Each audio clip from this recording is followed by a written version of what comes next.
사도행전 16장 20절에서 31절 말씀 마음을 집중하시고 함께 읽어보시겠습니다. 상관들 앞에 데리고 가서 말하되 이 사람들이 유대인인데 우리 성을 심히 요란하게 하여 로마 사람인 우리가 받지도 못하고 행하지도 못할 풍속을 전한다 하거늘 무리가 일제히 일어나 고발하니 상관들이 옷을 찢어 버리고 매로 치라 하여 많이 친 후에 옥에 가두고 간수에게 명하여 든든히 지키라 하니 그가 이러한 명령을 받아 그들을 깊은 옥에 가두고 그 발에 차고에 든든히 채웠더니 한밤중에 바울과 실라가 기도하고 하나님을 찬송하며 죄수들이 듣더라. 이에 갑자기 큰 지진이 나서 옥터가 움직이고 문이 곧 다 열리며 모든 사람의 매인 것이 다 벗겨진지라. 간수가 자다가 깨어 옥문들이 열린 것을 보고 죄수들이 도망한 줄 생각하고 칼을 빼어 자결하여 하거늘 바울이 크게 소리질러 이르되 내 몸을 상하지 말라 우리가 다 여기 있노라 하니 간수가 등불을 달라고 하며 뛰어 들어가 무서워 떨며 바울과 실라 앞에 엎드리고 그들을 데리고 나가 이르되 선생들이여 내가 어떻게 하여야 구원을 받으리까 하거늘 이르되 주 예수를 믿으라 그리하면 너와 내 집이 구원을 받으리라 하고 아멘. 오늘 함께 은혜 나누실 말씀의 제목은 절망의 끝자락에서 라는 제목으로 함께 은혜 말씀 나누도록 하겠습니다. 우리가 매일매일 살아가면서 인생의 시간 속에서 이제는 끝이겠구나 라는 느낌을 받는 순간들이 아마 가끔씩 있을 것입니다. 주님이 함께 한다는 것, 그리고 우리의 삶에서 주님 앞에 예배드리고 또 기도하며 또 우리가 하나님 이제 예배를 통하여 나와 함께하여 주시옵소서 라는 고백을 우리가 매 예배 때마다 고백을 하지만 우리의 삶에서 그 믿음과는 다르게 우리가 끝자락을 보며 이제는 이게 끝이겠구나. 이 상황이 나를 힘들게 하겠구나. 나를 무너뜨리겠구나. 라는 그런 감정들 아마 우리가 살아가면서 한 번씩은 느껴보셨을 것입니다. 그 순간 내 기도에 응답은 없는 것만 같고 내가 무슨 말을 하여도 하나님께서는 마치 침묵하시고 왜 하나님은 나에게 아무 말씀이 없으실까라는 그런 마음들, 그리고 나의 문제에는 하나님은 관심이 없으신가? 라는 그런 서운함, 이런 많은 감정과 함께 나의 현실이 와르르 무너지는 그런 마음을 아마 여러분들 많이 느껴보셨을 겁니다. 그리고 지금도 그런 상황에 있으신 성도님들도 아마 계실 겁니다. 그런 경험을 하였을 때에 우리가 믿음을 선택한다는 것, 하나님을 선택한다는 것 사실 쉽지만은 않은 일입니다. 오늘 본문은요, 이 경험, 모든 인생의 끝자락까지 갔던 인물들을 오늘 본문은요 다루고 있습니다. 오늘 특별히 두 인물을 좀 비교하며 우리가 이 인생의 끝자락, 우리가 인생에서 잘 되고 인생에서 하나님께서 복을 주시는 것도 참 감사하지만 우리의 인생은 복만 있는 것이 아니지요. 우리가 인생의 끝자락을 달려가며 또 고난과 어려움 속에 달려갈 때에 오늘 본문은요 우리들에게 그 길목에서 우리가 어떤 마음과 어떤 선택과 또 어떻게 행동해야 되는가를 오늘 우리들에게 알려주고 있습니다. 오늘 본문을 통해서 오늘 이 본문이 말씀으로만 끝나는 것이 아니라 우리의 고백이고 또 우리의 믿음이 되기를 예수님의 이름으로 간절히 소망합니다. 오늘 이 말씀을 우리가 묵상하며 절망의 끝을 달리던 두 인물을 한번 살펴볼까 합니다. 오늘 이 절망의 끝을 달리던 두 인생 중 첫 번째 인생은 바로 바울과 실라의 상황이었습니다. 바울과 실라는 빌립보라는 곳에서 복음을 전파하고 있었습니다. 복음을 전파하던 중 로마 사람들에게 의해서 복음을 전파했다라는 이유로 바울과 실라는 오늘 말씀을 통해 옷이 다 찢겨 나가게 됩니다.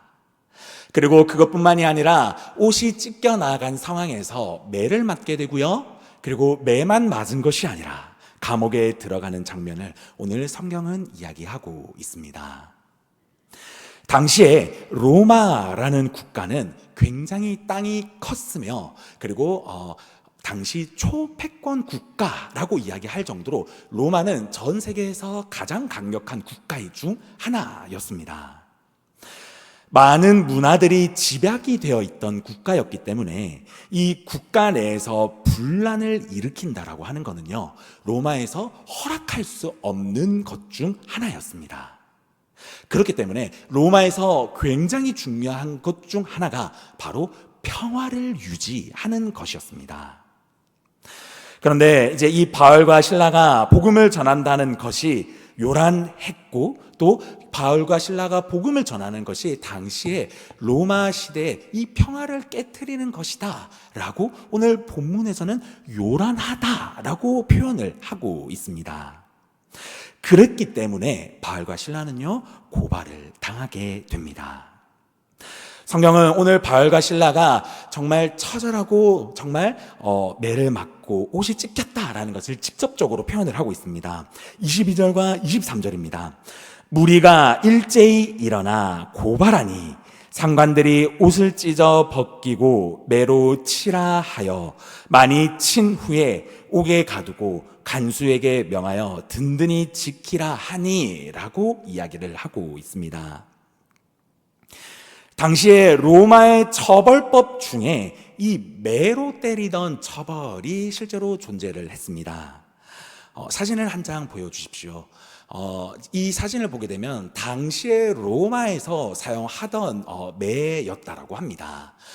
저 지금 사진은 이제 매가 이렇게 많이 묶여져 있지만 당시에 로마에서 사용하던 저 매 이제 하나를 들고 때렸다라고 하는데요.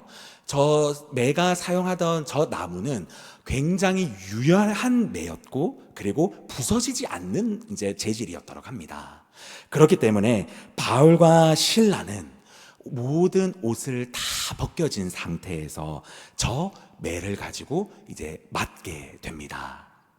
당시에 많은 인파들 가운데 저 매를 가지고 이제 바울과 실라의 다리와 등과 그리고 모든 살점이 있는 곳을 맞게 되죠. 그 매를 맞으며 온 몸이 핏자국이 되었을 겁니다. 살이 다 터졌을 거고요. 맞을 때마다 너무나도 아픈 고통을 느꼈을 겁니다. 그런데 그것뿐만이 아니라 옷이 다 벗겨져 있습니다. 어떤 마음이었겠습니까? 고통 가운데 수치심도 아마 느꼈을 것입니다. 이 상황에서 바울과 실라, 이때부터 인간적인 마음이었다고 한다면 이미 절망의 길을 건 듯한 마음, 절망의 끝을 이미 바울과 실라는 달려가고 있는 상황이었을 것입니다. 그리고 어디 그것뿐이었겠습니까? 이들은요, 깊은 감옥에 들어가게 되면서 손과 발에 쇠고랑을 차게 됩니다. 상처가 다 아물었을까요? 아니요. 이들은 상처가 아물지 않았습니다. 상처가 아물지 않고 그 상처가 점점 더 아파왔을 겁니다. 그 고통이 나를 이 절망의 구렁텅이로 빠뜨리는 것을 매 시간 매 순간 느끼면서 바울과 실라는 그 자리에 앉아 있었을 것입니다. 이들에게는 이 모든 순간, 이 모든 상처들로 인해서 절망적인 마음이었지 않았을까요? 내가 예수 믿는 것 때문에 이렇게 맞고, 내가 예수 전한 것 때문에 이렇게 감옥에서 죽을 수도 있는 굉장히 충분한 상황을 바울과 실라는 지금 경험하고 있는 것입니다.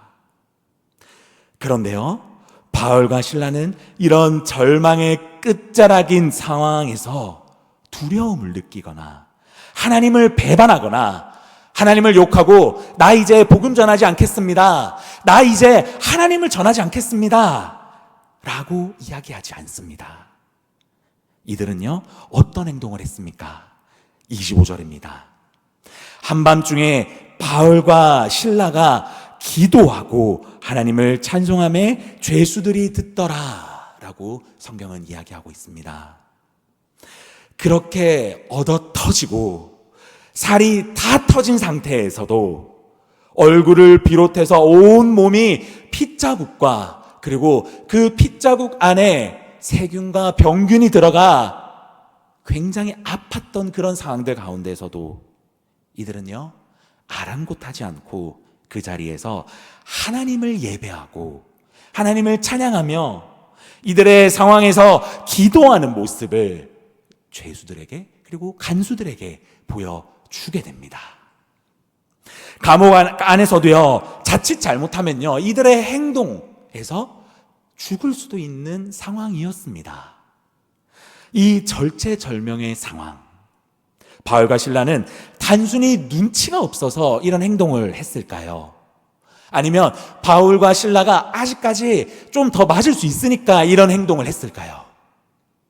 왜 바울과 실라는 이런 행동을 했고, 어떻게 이런 행동을 바울과 실라는 이런 절망의 끝자락, 죽을 수도 있는 절체절명의 상황에서 이런 행동이 나왔을까요?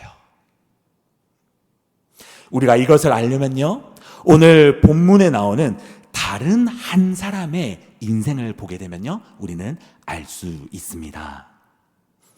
죽을 수도 있는 그 두려움 가운데 있던 이 바울과 실라 같이 오늘 본문에서는요, 또 다른 한 사람이 이 절체절명의 인생길을 걸어가는 인생을 오늘 본문은 이야기하고 있습니다.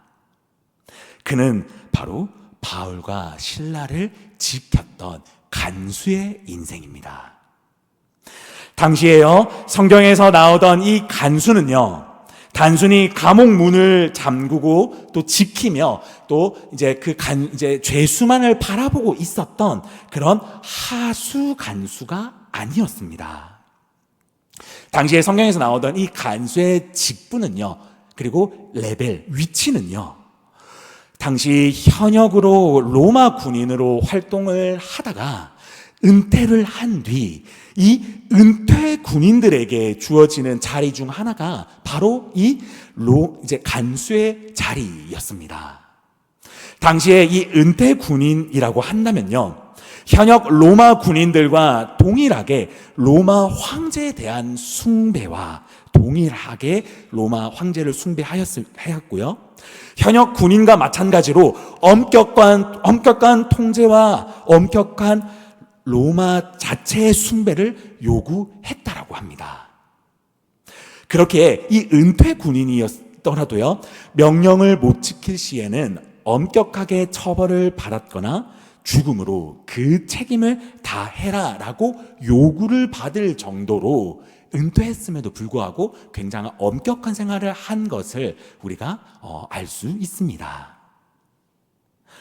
죽음으로 이 책임을 다할 정도, 굉장히 엄격했던 이 간수의 위치, 이 명령마저도 군인에게는요, 영광스럽게 여겼던 자가 바로 이 간수였습니다. 한마디로 표현을 해서 명령에 살고 명령에 죽던 자들이 바로 이 자들이었다는 것이죠. 그런데 그에게 일어나서는 안 될 일이 한 가지 일어나게 됩니다. 26절과 27절 말씀입니다. 이에 갑자기 큰 지진이 나서 옥터가 움직이고 문이 곧 다 열리며 모든 사람이 매인 것이 다 벗겨진지라. 간수가 자다가 깨어 옥문들이 열린 것을 보고 죄수들이 도망한 줄 생각하고 칼을 빼어 자결하여 하거늘 하면서 이 로마 간수가 현역 은퇴 군인이었다라는 것을 이 두 말씀을 통해서 우리가 알 수 있는 대목입니다. 그는 죄수들을 지키며 죄수들이 도망가지 못하게 하는 게 임무였습니다. 그런데 이 모든 책임을 져야 됐던 이 책임자가 지진으로 인해서 단 한 명의 죄수도 남아있지 않고 도망갈 수밖에 없는 상황에 처해지게 된 것이죠. 지진이 나고 감옥이 무너지면서 옥문이 다 열리면 그 장면을 한번 상상해 보십시오. 간수가 그 모든 장면을 본인의 눈으로 바라보면서 이 간수의 마음이 어땠을까요? 아마 그 순간, 가장 그 순간에 절망의 끝자락에 있었던 사람이 바로 이 간수가 아니었을까요? 지진이 멈춘 뒤에 간수는 생각했을 겁니다. 이제 나는 끝났네. 명령에 불복종했고 명령을 끝까지 내가 완수하지 못했으니까 이 치욕스러움을 내가 선택하지 말아야 할 그 선택을 하면서 내가 이 책임을 져야지. 내가 이 치욕스러움을 로마에게 이 치욕스러움을 주는 게 아니라 내가 책임을 지면서 내가 선택하지 말아야 될 선택을 하면서 이 로마의 그 영광스러움을 지켜야지 라는 마음으로 이 간수는 칼을 잡았을 것입니다. 그리고 실제로 그 행동을 옮기게 되죠. 바울과 실라가 느꼈던 그 절망의 끝자락, 그리고요 이 간수가 느꼈던 절망의 끝자락, 사실 같은 일은 아니지만 이들은요 동일하게 본인들의 삶에서 절망의 끝자락을 경험하였습니다. 그렇지만 이들이 이 절망의 길을 걸어가면서 했던 행동들 너무나도 달랐습니다. 한 명은요 말도 안 되는 상황에서 찬양과 기도를 했고요, 또 한 명은 선택하지 말아야 될 선택을 하게 됩니다. 어째서 이들의 끝은 달랐을까요? 왜 이들은 절망의 마지막 이 순간에 선택이 이렇게 달랐을까요? 성경은요 이 이유를 이 절망을 걷고 있었던 두 인물들을 만나게 하면서 이 절망의 끝을 달리고 있던 두 인생이 만나며 했던 그 만남의 대화에서 이 답을 우리들에게 이야기하고 있습니다. 절망의 끝을 걷고 있던 그 간수 앞에 다른 절망의 끝을 걷고 있던 바울이 찾아오게 됩니다. 그리고 이렇게 이야기를 하게 됩니다. 28절과 29절입니다. 바울이 크게 소리질러 이르되 내 몸을 상하게 하지 말라, 우리가 다 여기 있노라 하니 간수가 등불을 달라고 하며 뛰어 들어가 무서워 떨며 바울과 실라 앞에 엎드리고 라고 이야기를 하고 있습니다. 바울이 이야기를 합니다. 그 선택을 하지 말라. 우리가 여기 단 한 명도 도망가지 않았으니까 지금 들고 있던 그 칼 내려놔라. 그 칼, 그 선택 절대 하지 마라 라고 이야기를 하는 것이죠. 간수가 눈을 들어 두리번거립니다.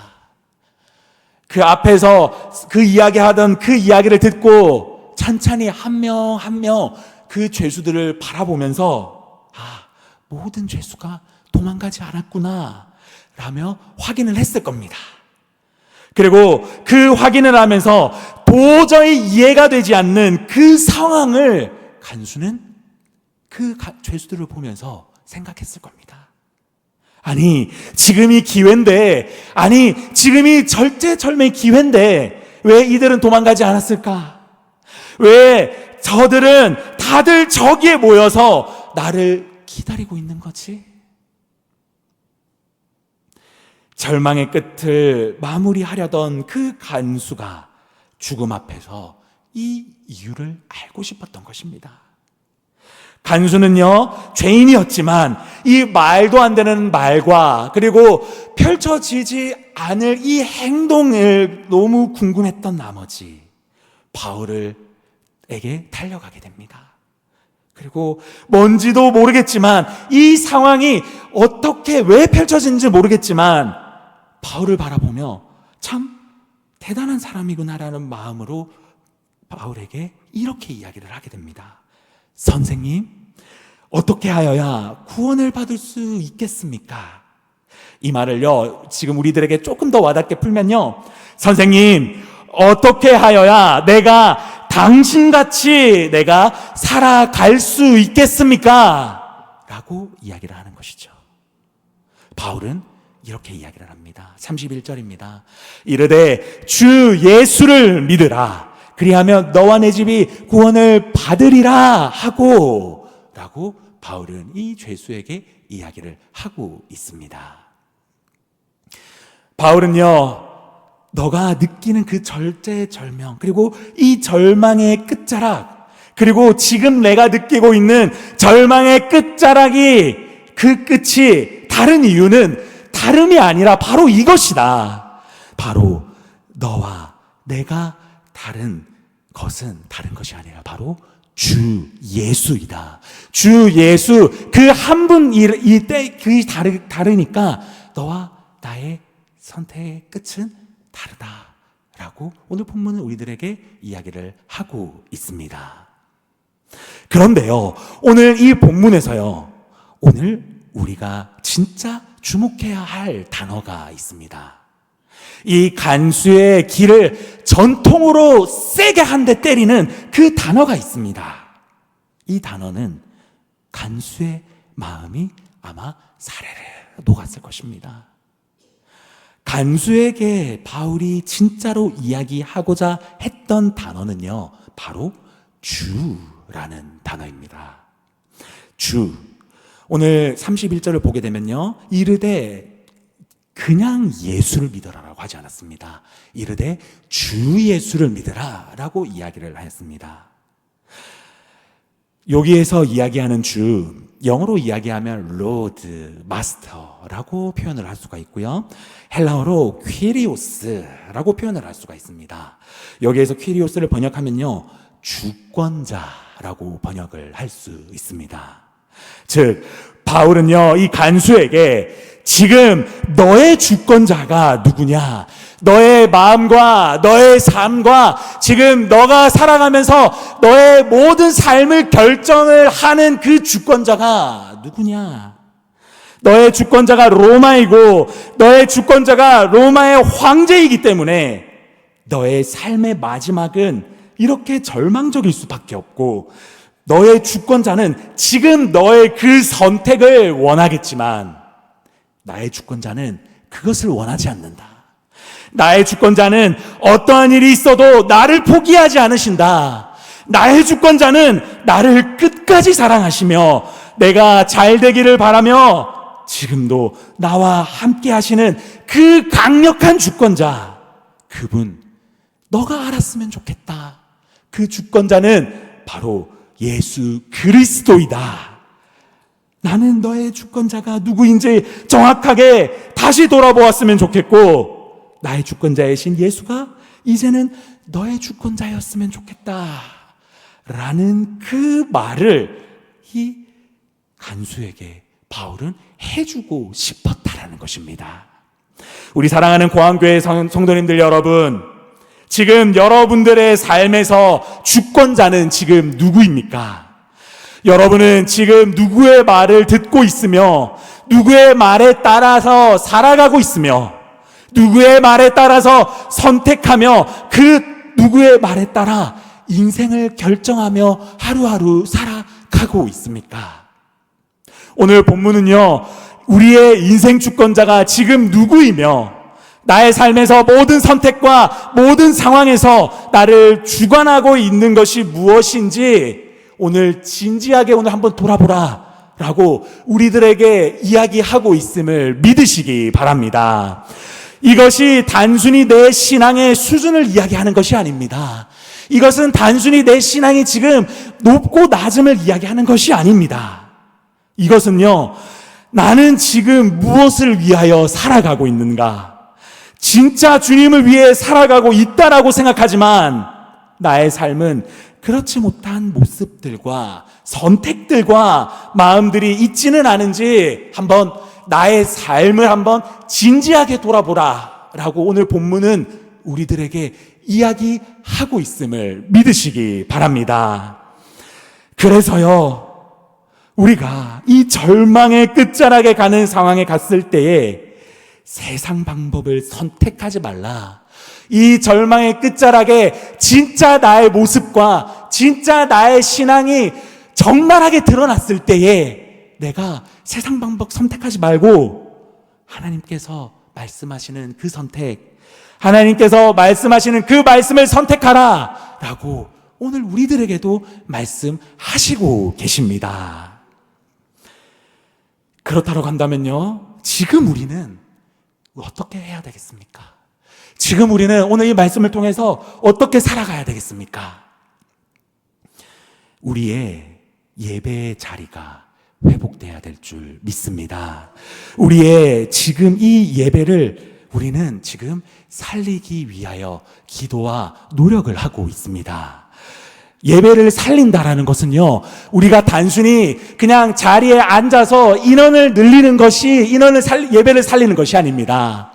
예배를 살린다라는 것은요, 지금 내 주권자가 누구인지 보여주는 것이며, 예배를 살린다라는 것은요, 내 주권자가 나사렛 예수 그리스도라는 것을 고백하는 귀한 영적 표현인 줄 믿으시기 바랍니다.